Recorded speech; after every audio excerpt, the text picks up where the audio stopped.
D'ici là, portez-vous bien et soyez heureux, c'est le plus important. Ciao!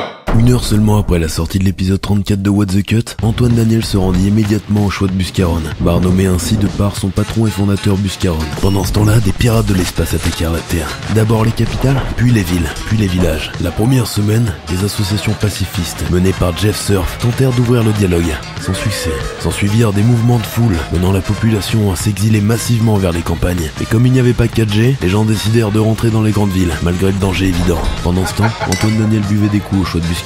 Les gouvernements décidèrent de s'unir, sauf le Pérou, pour contrer la menace pirate. À la fin du premier mois, la guerre faisait rage, sans qu'aucun camp ne prenne l'avantage. La population mondiale se désintéressa soudainement du conflit, lorsque des photos d'Angela Merkel et Susan Boyle fuitèrent sur l'internet. Mais cela fut d'une courte durée, quand les citoyens se rendirent compte que les réserves mondiales de whisky, de bière et de rhum étaient pillées par les pirates de l'espace, qui à force d'être ivres-morts, perdirent une partie de leur capacité à combattre. Pendant ce temps-là, Antoine Daniel buvait des coups au choix de Buscaron. Au bout du deuxième mois, les chameaux venus de Pluton attaquèrent à leur tour la Terre. Coup de rage après avoir appris que l'humanité ne considérait plus leur astre comme une planète. Se retrouvant face à une menace commune, les pirates de l'espace et les terriens, sauf le Pérou, s'unirent pour vaincre les camélités de Pluton, excepté Bernard Broutin, grand amoureux des chameaux qui refusa de les affronter. Après avoir utilisé l'arme nucléaire et les canifs, dans cet ordre, il fut décidé de régler ce conflit à pierre, feuille, ciseaux. Les chameaux ne possédant pas de doigts perdirent cette terrible guerre et retournèrent sur Pluton, désormais appelé Pluton pourri, en guise d'humiliation. La société se réveilla avec une immense gueule de bois, mais cohabitant désormais dans l'harmonie et la paix, sauf le Pérou. Pendant ce temps-là, dans le bar Le Choix de Buscaron, il était temps de revenir à la réalité pour celui qu'on appelait... Hein? Quoi? Ça fait 45 minutes que j'attends ta réponse. Qu'est-ce que je te sers? Je sais pas, un shot de tequila. Charlie, tu m'avances? Oh. Mais qu'est-ce que tu fais là? T'es pas en train de servir les clients? Non, c'est Bobby qui s'en occupe. Moi, c'est Bobby. Tu sais, ça fait combien de temps que tu es de mon bar? Je sais pas, Buscaron, 2-3 jours? Ça fait 3 mois, Antoine. Arrête de dire des conneries, je suis arrivé ici depuis que mon dernier épisode est sorti. Ça fait 3 mois, Antoine. Et tu connais les règles du bar? Les règles du bar étaient en effet simples et précises. Pas d'armes nucléaires dans l'enceinte du bâtiment pour des raisons de sécurité évidentes. Interdit aux chameaux depuis la Grande Guerre de septembre 2014. Il est strictement interdit de prononcer le mot couille dans le bar sous peine d'amende. Et il est interdit de rester plus de 3 mois dans l'enceinte du bar. Tu viens de les inventer, n'est-ce pas? Écoute, fils, j'essaie de te sauver la vie. Les gars d'ici, ils veulent ta mort. Mais arrête, ils sont adorables, j'ai sympathisé avec Patrick l'autre jour. Et tout va bien. Nickel. Et puis même, au bout de 3 mois, Richard et Samuel, ils vont commencer à s'inquiéter. Buscaron, c'est une peluche et un ventilateur. Ils existent pas. Et quand bien même, je m'en bats les couilles. En plus, Richard est juste là. T'as déjà sucé un chien? Tu comprends pas qu'on essaie de te sauver la vie en utilisant partie discrètement? Et c'est qui on? Comment tu fais? Wendy, spécialiste de maniement de la hache. Hey, Ah oui, et quelle est ta spécialité? ma hache. Jack, spécialiste de maniement de l'épée. Non, en fait, c'est pas vraiment une épée, c'est plus une rapière. Ta gueule, ta gueule. Tu sais combien de types ici que tu as emprunté l'argent pour payer tes coûts? Et t'as même pas remboursé? Sérieux? Non mais il y a juste à Charlie tout à l'heure. À qui d'autre j'ai emprunté de l'argent ici? Tu nous dois 400 boules chacun, Antoine. Sérieux? Ça fait 3 mois, Antoine. Même toi, Patrick? Ah, mais moi, je m'en fous, je suis juste là pour la baston. Ok, très bien, vous pouvez me combattre moi, mais pouvez-vous combattre le pouvoir de la Sainte Pelle? Bah quoi, c'est juste une pelle?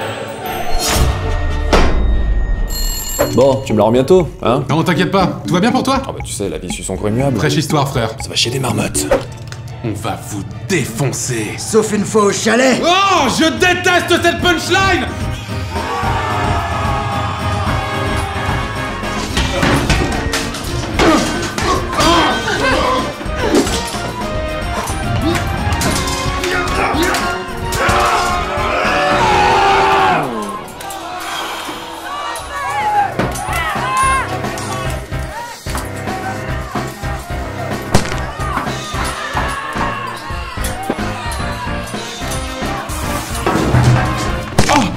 Oh, salut Bobby. Moi, c'est Bobby. Je vais me branler sur ton cadavre.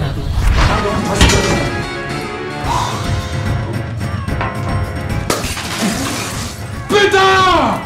Oh les gars, arrêtez de vous battre, allez. On est potes ou quoi? On est tous copains. Sérieusement. La bagarre, ça résout rien, hein. Sérieux.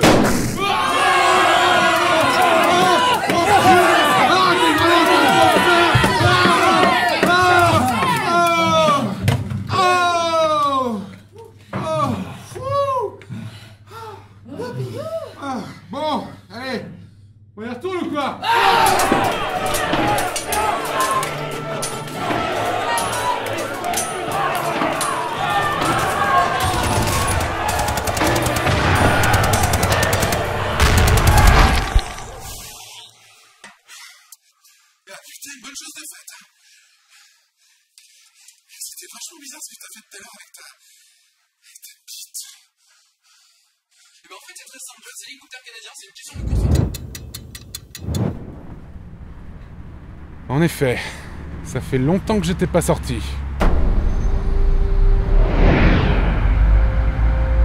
Faut que tu repasses tes vidéos, Antoine.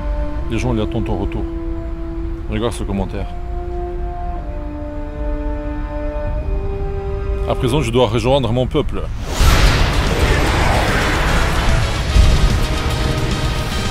What the f...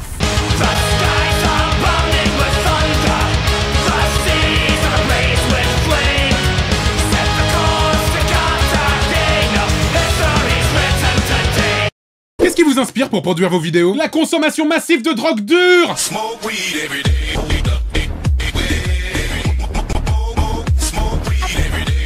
Mais ne vous inquiétez pas, je suis de retour, motherfuckers! Dans tous les cas, j'espère que cet épisode vous a plu. D'ici là, portez-vous bien, soyez aimables avec les chameaux et à bientôt tout le monde!